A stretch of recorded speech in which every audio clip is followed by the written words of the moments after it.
સુરત શહેરમાં ગુનાની ઘટનાઓનો સિલસિલો થંભતો નથી। તાજેતરમાં જ ડિંડોલી પોલીસ સ્ટેશન વિસ્તારના નવાગામ ખાતે મોડી રાત્રે 11 વાગ્યાના અરસામાં એક શખ્સની હત્યા કરવામાં આવી છે। આ બનાવમાં પ્રવીણ કોડી નામના વ્યક્તિનું મોત થયું છે।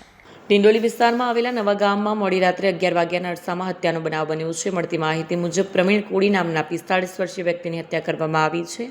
ઘટનાની જાણ થતાં જ સ્થાનિક પોલીસ ઘટનાસ્થળે પહોંચી હતી અને તપાસ શરૂ કરી છે। પ્રાથમિક તપાસમાં પોલીસે શંકા વ્યક્ત કરી છે કે અંગત દુશ્મનાવટ કે આર્થિક કારણોસર આ હત્યા થઈ છે। મૃતકના પરિવારજનોએ હત્યાના કારણે આક્રોશ વ્યક્ત કર્યો છે। પોલીસે આરોપીઓની શોધખોળ માટે ટીમો બનાવી તપાસ શરૂ કરી છે।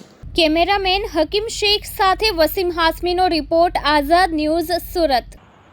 ડિંડોલી પોલીસ સ્ટેશનમાં લક્ષ્મણનગરમાં એક 29 તારીખ અને 30 તારીખની રાત્રે લગભગ 1:15ની આસપાસ એક ખૂનનો બનાવ બનેલો છે।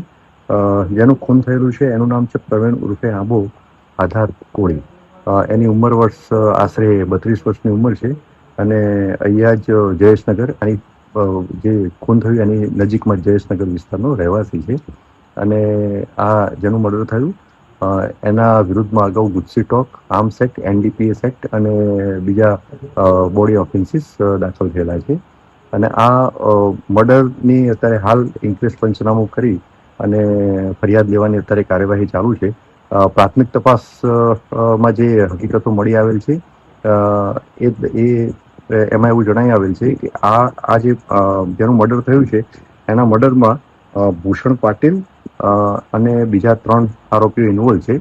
આ ચારે ચારની અત્યારે શોધખોળ સ્થાનિક પોલીસ કરી રહી છે। ગુનો ડિટેક્ટ છે, હાલ ફરિયાદ લેવાનું ચાલુ છે।